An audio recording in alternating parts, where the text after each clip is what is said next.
Good morning दोस्तों, मैं हूं आपका दोस्त शुभम शर्मा। आज मैं आया हूं नई वीडियो के साथ। इस वीडियो में हम जानेंगे लैमिनार एयर फ्लो के बारे में, जैसे कि लैमिनार एयर फ्लो किस तरह से काम करता है, ये कितने टाइप्स के होते हैं, हमें किस तरह से लैमिनार एयर फ्लो पे काम करना चाहिए और किन किन बातों का ध्यान रखना चाहिए। तो सबसे पहले हम जानेंगे लैमिनार एयर फ्लो किस तरह से काम करता है और ये कितने टाइप्स के होते हैं।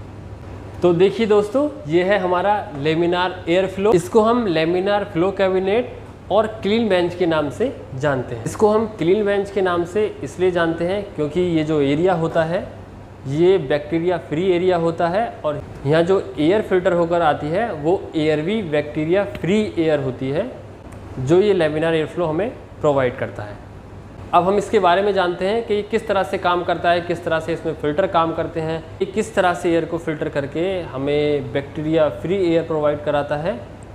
देखिए, सबसे पहले हम ऊपर से बात करते हैं। इसमें ऊपर होता है प्री फिल्टर, जो एयर को नॉर्मली फ़िल्टर करने का काम करता है।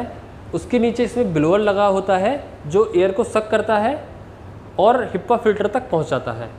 ब्लोअर के नीचे इसमें हिप्पा फिल्टर लगे होते हैं जो एयर को पूरी तरह से क्लीन करके बैक्टीरिया फ्री एयर को हमारी क्लीन बेंच तक पहुंचाता है। जो बैक्टीरिया फ्री एयर होती है, हिप्पा फिल्टर की फुल फॉर्म स्क्रीन पे आ रही होगी, आप उसमें देख सकते हैं। हिप्पा फिल्टर की फुल फॉर्म होती है हाई एफिशिएंसी पार्टिकुलेट एयर।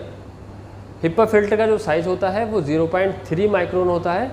वो इसलिए होता है क्योंकि हमारे जो बैक्टीरिया का साइज़ होता है वो मिनिमम 0.3 माइक्रोन होता है या उससे बड़ा होता है। अब हम आगे बात करते हैं। इसमें एक मीनोमीटर होता है, ये देखिए, आप देख रहे होंगे स्क्रीन पर, ये मीनोमीटर है। ये क्या काम करता है? इसका काम होता है ये हमारे एयर के प्रेशर को बताता है, जो कि 10 से 20 के बीच में होना चाहिए। आप देखिए, इसमें ये 3 स्विच दे रखे हैं इसको ऑन करने के लिए। इसमें पहला स्विच है, ये आपके जो ब्लोअर है फैन को वो ऑन करना होता है। ये एक नॉर्मल लाइट का बटन होता है और इसमें एक होती है यूवी लाइट। इसमें 2 तरह की लाइट होती है, एक यूवी लाइट होती है और एक नॉर्मल लाइट होती है। ये दिखा देता हूँ अभी पास ले जाके। देखिए, ये है इसमें, ये इसका ये मोटर का बटन है, ये नॉर्मल लाइट का बटन है और ये यूवी लाइट का बटन है। मैं आपको दिखा देता हूँ। नॉर्मल लाइट हमारी यहाँ सामने लगी होती है और यूवी लाइट हमारी इस तरफ लगी रहती है। देखिए, आप देख रहे होंगे, ये यूवी लाइट है जो कि ऑन नहीं है और ये ऊपर इसमें फ़िल्टर है जो हिप्पा फिल्टर से एयर फिल्टर होकर आती है। अब हम बात करते हैं दोस्तों कि लैमिनार एयर फ्लो कितने टाइप्स के होते हैं। तो लैमिनार एयर फ्लो 2 टाइप्स के होते हैं, एक हॉरिजॉन्टल और एक वर्टिकल। ये जो आप लैमिनार देख रहे हैं ये वर्टिकल है, वो इसलिए क्योंकि इसमें जो हिप्पा फिल्टर और ब्लोअर लगे होते हैं वो इसमें ऊपर की तरफ लगे होते हैं, इसलिए इसका साइज़ इस तरह से आपको लग रहा होगा। आपके पास उस तरह का हॉरिजॉन्टल भी हो सकता है, आपके पास वो छोटा होता है हॉरिजॉन्टल। इससे वो इसलिए छोटा होता है क्योंकि उसमें जो फिल्टर और ब्लोअर लगा होता है वो सामने की तरफ लगा होता है, ऊपर की तरफ नहीं लगा होता है, और उसमें जो प्री फिल्टर होता है वो नीचे की तरफ लगा होता है। तो ये 2 तरह के होते हैं, हॉरिजॉन्टल और वर्टिकल। अब हम बात करेंगे कि लैमिनार पर किस तरह से काम करना चाहिए और किन किन बातों का हमें ध्यान रखना चाहिए। तो दोस्तों, लैमिनार पर काम करते समय हमें प्रॉपर्ली तरीके से यूनिफॉर्म में होना चाहिए। हैंड ग्लव्स, कैप, मास्क और एप्रन वगैरह हमें पहना हुआ होना चाहिए, जिससे कि क्रॉस कंटामिनेशन के चांस ज़्यादा होते हैं और आपका जो टेस्टिंग रिजल्ट है उसमें वेरिएशन हो सकता है। इसमें हमारी भी सेफ्टी है, जैसे हम कई तरह से हम पैथोजन की टेस्टिंग करते हैं, पैथोजन वगैरह लगाते हैं, तो वो ह्यूमन बॉडी के लिए भी हार्मफुल होता है, तो हमारी भी उसमें सेफ्टी होती है। 70% एल्कोहल से अच्छी तरह से क्लीन करना चाहिए और जो भी ज़रूरत की चीज़ें हैं वो हमें इस बेंच पे रखनी चाहिए। हमें बार बार उठकर नहीं जाना चाहिए। इससे क्या होता है, इससे क्रॉस कंटामिनेशन के चांस ज़्यादा होते हैं और हमारे जो टेस्टिंग के रिज़ल्ट है, हमारे जो रिज़ल्ट है उसमें वेरिएशन आने के चांस ज़्यादा होते हैं। हमें एक्चुअल रिज़ल्ट नहीं मिल पाता। हम क्या करेंगे, हम इसकी मोटर को ऑन करेंगे, उसके बाद इसकी नॉर्मल लाइट ऑन करेंगे। हम अपनी ज़रूरत की चीज़ें हमें यहाँ होनी चाहिए, जैसे पिपेट है, लैंप है, ये सब चीज़ें हमारे पास बेंच पर होनी चाहिए। अभी यूवी लाइट ऑन नहीं करनी है आपको।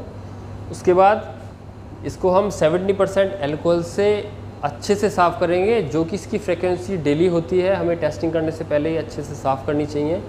उसके बाद ही हमें इसमें काम करना चाहिए। जो भी ज़रूरत की चीज़ें हैं वो हम एक साथ इस बेंच पे रखेंगे। वो इसलिए कि हमें टेस्टिंग करते समय एक बार में ही वो ख़त्म करनी होती है, बार बार उठना नहीं चाहिए, जिससे कि क्रॉस कंटामिनेशन के चांस ज़्यादा होते हैं, आपकी टेस्टिंग में वेरिएशन आ सकता है। बेंच को अच्छे से साफ़ करने के बाद इसको हम बंद कर देंगे, यूवी लाइट बंद कर देंगे, मोटर बंद कर देंगे। देखिए मैं आपको दिखा देता हूँ इसमें क्या करना है। ये हम इसको नीचे करेंगे, इसका शीशे को, इसकी हमने मोटर हमने बंद कर दी है, लाइट हमने बंद कर दी है। ये जो हमारा तीसरा बटन है यूवी लाइट का, इसको हम ऑन करेंगे। मैं अभी आपको ऑन करके ही दिखाऊंगा क्योंकि इसको ऑन नहीं करना चाहिए। ये मैंने यूवी लाइट ऑन कर दी है, इसको मैं बंद कर देता हूँ क्योंकि ये ह्यूमन बॉडी के लिए हार्मफुल है। आप जब भी इसको टेस्टिंग करने से पहले आप इसको ऑन करें, आपको उस रूम में नहीं होना चाहिए, ये आपके लिए हार्मफुल है, इस बात का आप ध्यान रखें। मैं इसको ऑन कर देता हूँ नॉर्मल लाइट को। ये हमारी नॉर्मल लाइट है। आप जब भी काम करेंगे आप नॉर्मल लाइट जला के आप काम कर सकते हैं। यूवी लाइट को 30 मिनट जलाने के बाद हम उसको बंद कर देंगे और हम प्रॉपर तरीके से इस पर हम अपनी टेस्टिंग वगैरह कर सकते हैं, जिससे आपका रिज़ल्ट में की जो एक्यूरेसी है वो एक्चुअल रिज़ल्ट हमें मिल पाता है, कोई कंटामिनेशन नहीं होता है। आप इस बात का ध्यान रखें। टेस्टिंग करते समय किन बातों का ध्यान रखना चाहिए, तो टेस्टिंग करते समय हमें लेमिनार के आगे से बार बार नहीं उठना चाहिए, बार बार बाहर को नहीं जाना चाहिए, हाथ को बाहर नहीं निकालना चाहिए। इससे क्या होता है कि आप जब भी इसके आगे से उठ के जाएंगे तो उसमें क्रॉस कंटामिनेशन या एयर कंटामिनेशन के चांस ज़्यादा रहते हैं, आपके हैंड से भी कंटामिनेशन के चांस ज़्यादा रहते हैं, जिससे टेस्टिंग में वेरिएशन आ सकता है। तो आपको इन चीज़ों का ध्यान रखना चाहिए। आपको एक बार में ही बैठ के अपनी टेस्टिंग कंप्लीट करनी है, जिससे आपको अपनी टेस्टिंग का एक्चुअल रिजल्ट मिलेगा। इन बातों का आप ध्यान रखें। अब दोस्तों हम बात करते हैं लेमिनार का यूज़ कहाँ कहाँ होता है। तो लेमिनार का यूज़ बायोकेमिकल टेस्टिंग करने में, सेंसिटिव टेस्टिंग करने में, सेल कल्चर वगैरह में, कल्चर ट्रांसफरिंग में, और डेयरी इंडस्ट्री, फूड इंडस्ट्री, जो भी सेंसिटिव टेस्टिंग जहाँ होती है वहाँ हम लेमिनार एयर फ्लो का यूज़ करते हैं। क्योंकि इन टेस्टिंगों को करने के लिए हमें बैक्टीरिया फ्री एरिया की ज़रूरत होती है, बैक्टीरिया फ्री एयर की ज़रूरत होती है, जो कि लेमिनार एयर फ्लो हमें प्रोवाइड करता है। आपको दोस्तों लेमिनार एयर फ्लो के बारे में अगर कुछ और जानकारी करनी है तो आप कमेंट्स में मुझे बता सकते हैं, मैं उस पर अगली वीडियो बना दूंगा। और इससे आगे वीडियो आपको मिलती रहेंगी माइक्रो लैब से रिलेटेड। वीडियो को लाइक और सब्सक्राइब करना ना भूलें।